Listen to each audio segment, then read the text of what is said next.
역대하 34장 1절부터 7절 말씀 마음을 집중하시고 함께 읽어보십니다.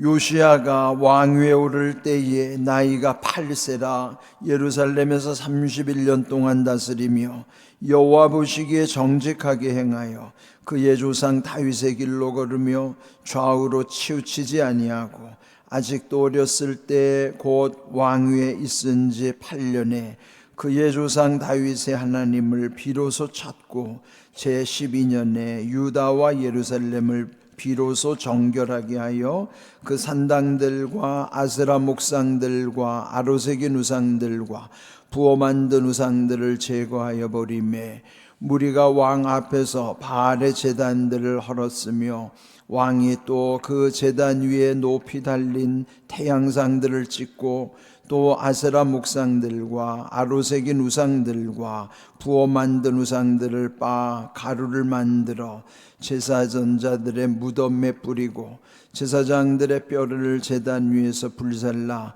유다와 예루살렘을 정결하게 하였으며 또 므낫세와 에브라임과 시므온과 납달리까지 사면 황폐한 성읍들에도 그렇게 행하여 제단들을 허물며 아세라 목상들과 아로새긴 우상들을 빻아 가루를 만들며 온 이스라엘 땅에 있는 모든 태양상을 찍고 예루살렘으로 돌아왔더라.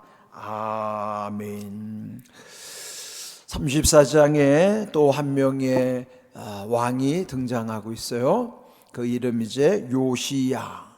요시야는 남유다의 16번째 왕입니다. 이제 솔로몬 왕 이후에 이제 나라가 분열이 되잖아요. 북은 이스라엘이라는 나라로 남쪽은 유다라는 나라로. 그래서 북왕국 이스라엘에는 여로보암으로부터 19명의 왕, 남유다는 르호보암, 그 솔로몬 아들이죠. 솔로몬 아들 르호보암으로부터 또 시드기야까지 20명의 왕들. 그런데 이 역대기는 이 남왕국 유다의 역사를 중심으로 해서 기록한 내용입니다. 그래서 지금 우리 앞에서 르호보암으로부터 또 계속 이제 20명의 왕 계속 이어지는데, 근데 여기 이 요시야는 그 중에 16번째예요. 그런데 그 20명의 왕들 중에서도 특별히 물론 완전한 왕은 없었어요. 그래도 그나마 하나님이 보시기에 그래도 착했던 왕들, 선한 왕들 3명을 굳이 꼽자면요, 여호사밧, 그리고 지난번에 보았던 히스기야와 여기 등장하는 요시야 왕입니다. 그렇게 하나님께서 그래도 그나마 각별히 여긴 왕이죠. 그런데 여기 이제 요시야가 왕위에 오를 때 나이가 8살이었더라. 그리고 31년을 다스렸다 그랬어요. 근데 왜 그 어린 나이에 왕이 됐는가? 그 아버지, 우리 앞에서 봤던 아몬 왕은 하나님 앞에 악을 행함으로써 신하들에게 죽임을 당하여, 그러니까 급사한 거죠. 그러니까 2년밖에 다스릴 수 없었으니까 이 어린 왕자 이 요시야가 그 아버지 대신 왕이 될 수밖에 없었던 것이죠. 물론 이제 그 앞에 므낫세라고 하는 왕은 55년을 다스렸는데 전체 역사 중에서도 가장 오래 통치한 왕이에요. 55년. 그런데 므낫세는 조금 독특하죠. 그는 처음에는 하나님을 대적하여 우상에 쩌들어 있다가 온갖 고난을 다 겪어낸 다음 또 바벨론으로 포로로 잡혀가기까지, 그러다가 결국 늦게 돌이켜 회개한 다음 철이 들어서 막판에 우상을 제거하는 일을 했지만은, 그러나 때가 너무 늦어서 결국 아들 아몬은 그 아버지의 악한 영향력을 따랐다 그랬어요. 근데 그에 반하여 이 므낫세의 아들 아몬은 2년밖에 통치 못하고 비참하게 죽었지만은 므낫세의 손자인 이 본문의 요시야는 31년을 통치하는데, 그러면 이 요시야가 8살이니까 아버지가 2년밖에 통치 못해서 죽었긴 했어도 그 할아버지 므낫세의 후반부에 그래도 태어난 손자거든요. 그래 보면은 므낫세가 늦게 철이 들었을 때 얻은 늦둥이 손자라고 할 수 있겠죠. 그러니 므낫세가 대부분의 세월은 하나님을 대적하다가 망가지긴 했지만은 늦게나마 철이 들어서 하나님을 기쁘시게 하려고는 했단 말이죠. 그때 태어난 손자가 요시야인데, 그 끝에서 그래도 은혜 받았던 할아버지의 영향력을 받아서인지 8살밖에 안 된 어린 왕이지만, 정말로 여기 본문에 기록된 대로 보면은 아주 얼마나 하나님 앞에 반듯하게 섰는지, 오늘 여기 읽은 2절을 보시면은 여호와 보시기에 정직하게 행하였고 그의 조상 다윗의 길로 걸으며 좌우로 치우치지 아니하였다. 오늘 제목을 치우치지 아니하고 이렇게 정했어요. 근데 여기서도 보면은 이 앞에서 왕들에 대한 평가는 여호와 보시기에 어떠했더라가 제일 중요한 거예요. 그런데 여기 비록 어릴지라도 하나님이 보실 때 그는 정직하게 행했을 뿐만 아니라 또한 다윗의 길을 걸었더라. 그러니까 이 역대기뿐만 아니라 우리 앞에서 보았던 열왕기에서도 보면은 보통 좋은 모범으로는 다윗의 길로, 악한 모델로서는 여로보암의 길로 그래. 여로보암은 북왕국을 통치했던 첫 번째 왕이죠. 그러니까 그 악한 왕의 모델로는 여로보암, 또 제일 좋은 왕의 모델로는 다윗 왕. 그런데 여기 이 요시야는 그 조상 다윗 왕의 길을 따랐더라. 그러니까 얼마나, 또 특별히 다윗 왕의 길을 따랐다고 기록된 왕이 드물어요. 아까 말씀드린 대로 여호사밧, 히스기야, 요시야 요 3명의 왕만이 다윗의 길을 따랐더라 그렇게 표현하고 있는 거예요. 그러니까 그만큼 비록 어릴지라도 하나님이 함께 하시는 그 중심을 지켜주시니까 다윗의 길로 걷고 또한 좌우로 치우치지 않았더라는 거예요. 인생이 다 치우치기 쉬운 인생인데도 그러나 이 요시야가 좌우로 치우치지 않았다는 것이 얼마나 귀한 일인가.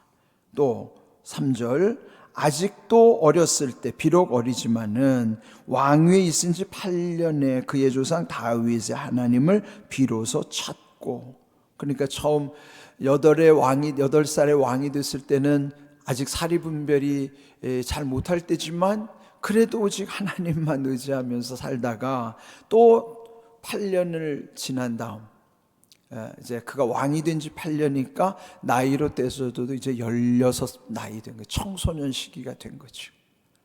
왕이 될 때 8살은 어린이 나이고 8년을 통치하는 동안에는 이제 16살이 됐으니까 청소년이 된 거예요. 자, 그럴 때 비로소 다윗의 하나님을 찾았다 그러는, 이 청소년기에 하나님을 찾는 게 이렇게 중요한 거예요.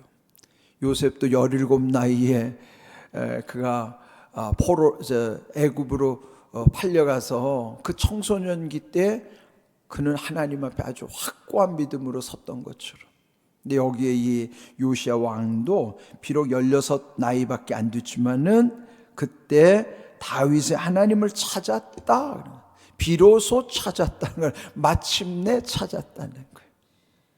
그러니까 하나님을 찾는 것으로부터 그 다음에 또 제 12년, 그 왕이 된 지 12년이 됐을 때는 유다와 예루살렘을 비로소 정결하게 했더라.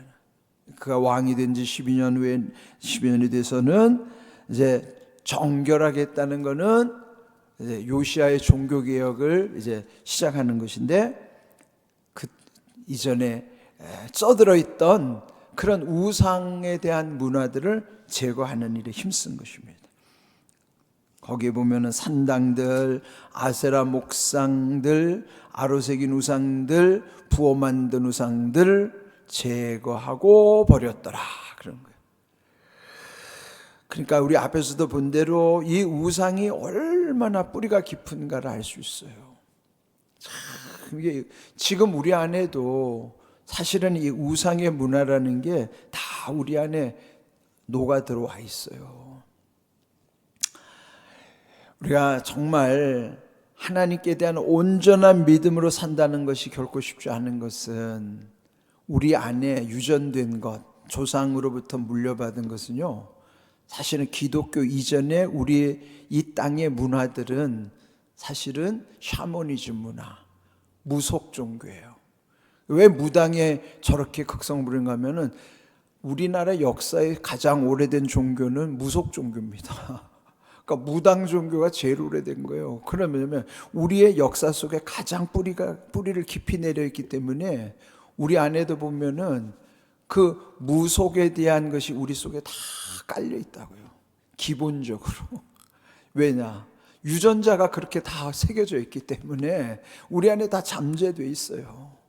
거기에다가 이제 불교가 들어와 있고 유교가 들어와 있고 그러면은 우리 안에 맨 마지막에 덮어 씌워진 게 기독교 신앙이에요.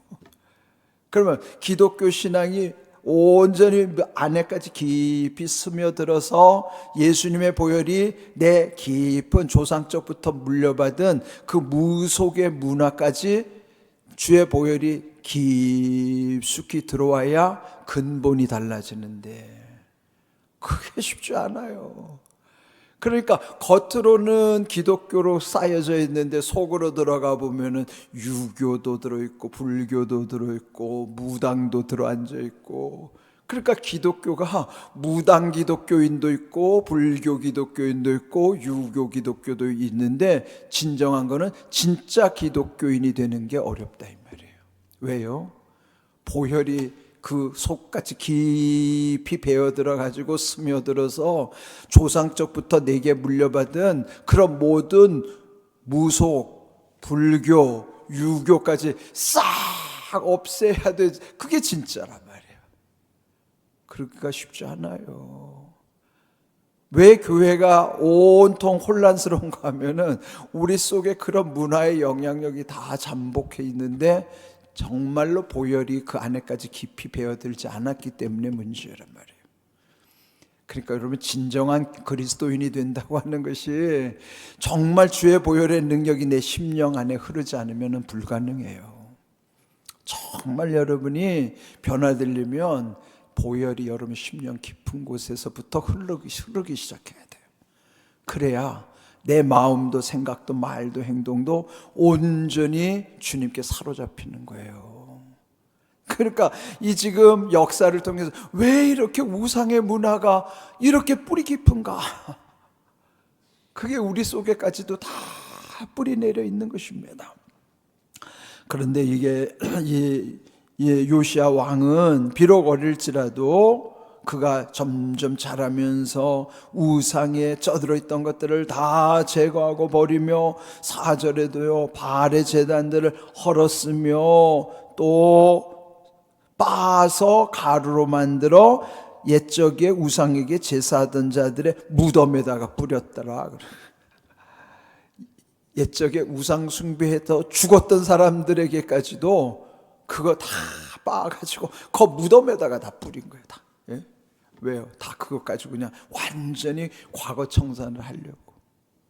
그러면서 5절 제사장들의 뼈를, 이것도 옛날에 이게 다 우상에 쩌들었던 사람들이 그 뼈를 제단 위에 불살라 유다와 예루살렘을 정결하게 하였으며 또 므낫세, 에브라임, 심몬, 납달리까지 사하면 황폐한 성읍들에도 그렇게 했더라. 왜 황폐해졌을까요?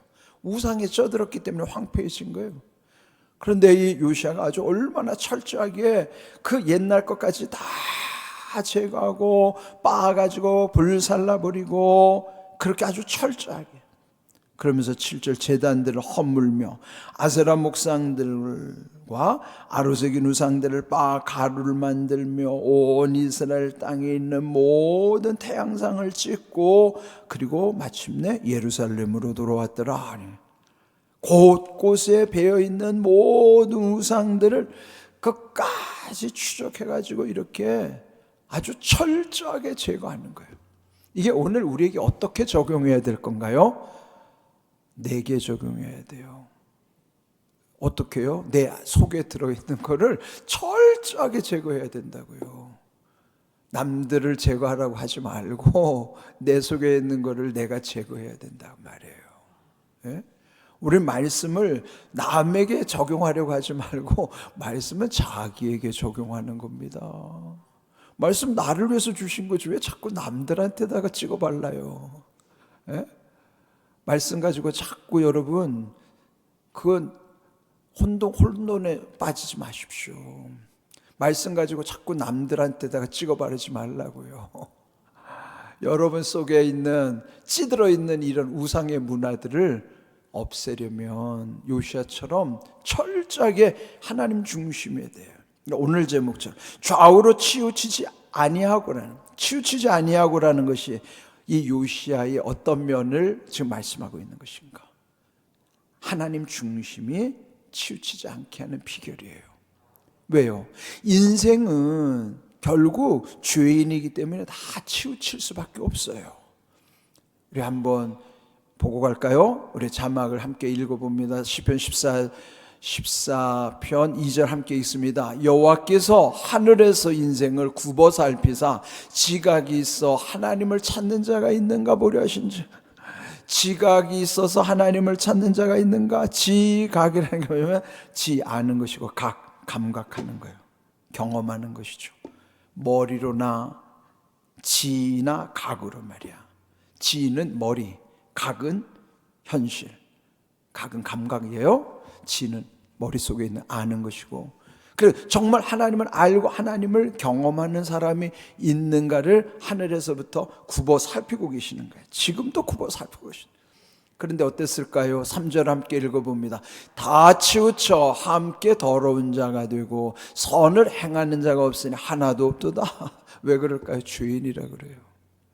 우리 죄인이기 때문에 하나님이 보실 때는 지각이 있어서 하나님 찾는 자가 있는가를 지금도 굽어 살피시지만은 보면 다 치우쳐 있는 거예요. 저도 치우쳐 있고 여러분도 치우쳐 있고, 치우쳤다는 게 뭐예요? 좌우로 다 기울어 있다는 거예요. 중심에 서야 되는데 중심에 서지 못하고 다 삐따닥 하다는 거예요. 왼쪽으로 삐따닥 하든지 좌파가 되든지 또 우로 치우쳐가지고 아주 극우가 되든지 극좌나 극우가 돼가지고 우리나라에서 좌파 우파 자꾸 파 나누게 하는데 그 치우친 거예요. 그게 하나님은 삐따닥하기를 원하지 않는 거예요. 왼쪽으로 삐따닥하거나 오른쪽으로 삐따닥하는 게 치우친 거예요. 그럼 삐딱선 타지 말고 구원의 방주는 중심에 서는 거예요. 하나님 중심으로 좌로나 우로나 치우치지 말란 말이에요. 왜요? 다 치우쳐 있으니까 더러워진단 말이에요. 마음도 더러워지고 생각도 더러워지고 말도 더러워지고 행동도 더러워지고 다 더러워지는 거예요. 그게 뭐예요? 죄는 다 더럽게 하니까 예수님이 귀신을 일컬어 뭐라 더러운 귀신아 이래요. 귀신이 더럽히잖아요, 우리를. 귀신은 더러운 게 본색이에요. 그래서 인생은 치우치면 귀신에 의해 귀신이 더러운 귀신인 것처럼 치우치면 다 더러운 자 되는 겁니다. 그 반대가 뭐예요? 정결하려면은 보혈이 흐르는 중심에서 하나님 앞에 바로 설 때만이 정결하게 되는 거예요. 그래서 더러운 자가 돼서 결국은 선을 행하는 자가 없어요. 하나도 없어요. 그럼 뭐예요? 인간에게는 희망이 없고 소망이 없어요. 어떻게 살아야 될까요? 우리 또 다음 자막을 함께 읽습니다. 좌로나 우로나 치우치지 말고 내 발을 악에서 떠나게 하라. 그러면 좌로나 우로나 치우치지 말아야지. 만약에 치우치면 그 발이 악으로 다닐 수밖에 없어요. 그러니까 좌로나 우로나 치우치지 말라는 거 한마디로 표현하면 중심을 잡으라는 거예요. 그 중심, 예수님이 중심이에요. 왜 주님 안에 있으라면? 주 안에서 무엇이든지 하라고 하는 거는 주 안에 있어야 중심을 잃지 않는 거예요. 주 안에서만이 좌로나 우로나 치우치지 않는 것이지, 주 안에 있지 않으면 다 치우칠 수밖에 없어요. 비결은 뭐예요? 주님 안에 있을 때만이 치우치지 않는 거예요. 우리는요, 주님 떠나면은 속된 말로 다 꽝이에요. 예? 주님 안에만이 우리의 모든 것이 그 속에 있고 중심을 잃지 않고 주님 안에 살다가 주님 손잡고 천국 가는 거죠. 여러분, 오늘 말씀처럼 이 요시야가 좌로나 우로나 치우치지 아니한 것처럼 오늘 우리에게도 치우치지 않는 삶을 살려면은 주 안에 거하시기 바랍니다. 예수님 안에서만이 치우치지 않아요. 왜요? 예수님만이 우리의 중심을 잡아주시기 때문이에요. 이런 귀한 은혜로 우리가 늘 하나님께서 주신 은혜를 온전히 누릴 수 있기를 주님의 이름으로 축복합니다. 아멘.